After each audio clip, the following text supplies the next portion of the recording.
আমি এখানে ইংরেজি ডিপার্টমেন্ট 12 ব্যাচের স্টুডেন্ট। তো আমাদের এখানে যে ঝামেলাটা হয়েছে, এখানে অ্যাকচুয়ালি আমাদের কর্মসূচি ছিল অবস্থান কর্মসূচি। আমাদের উদ্দেশ্য ছিল আমরা মডার্নে গিয়ে অবস্থান করব, কিন্তু আমাদের যে এখানে ছাত্র সংগঠন আছে তারা আমাদের আগেতেই জানিয়ে দিয়েছিল যে অবস্থান, ছাত্রলীগ ছিল এখানে। তো ওরা আমাদের জানিয়ে দিছে যে এখানে হচ্ছে আপনাদের অবস্থান কর্মসূচি করা যাবে না, আপনারা হচ্ছে পদযাত্রা করেন।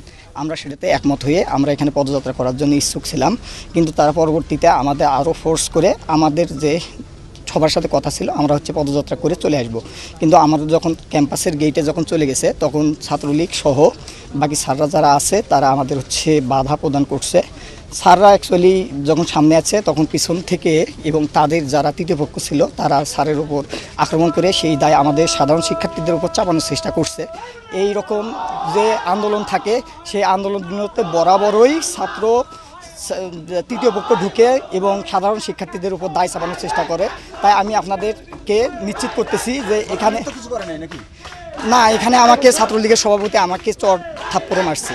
এখানে উনি আমাকে নিজে স্টিল আমাকে থাপ্পড় মারছে।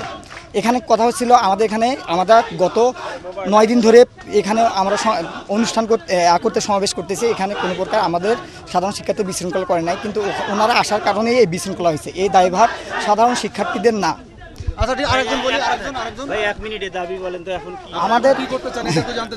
আমাদের দাবি আমরা এখন বর্তমানে এক দফাতে পৌঁছাইছি, সেটা হচ্ছে সকল প্রকার অযৌক্তিক কোটাগুলো, বৈষম্যমূলক কোটাগুলোকে দূর করে প্রথম থেকে চতুর্থ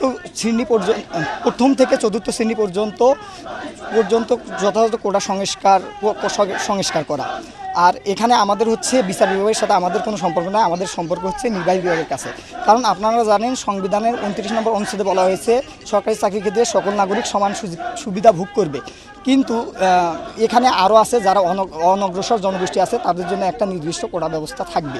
এটা কোটা ব্যবস্থা কিছু সংখ্যক অনগ্রসর জনগোষ্ঠীর জন্য এটা সাংবিধানিক অধিকার, কিন্তু 18-এর পরিবর্তে যেটা করা হয়েছিল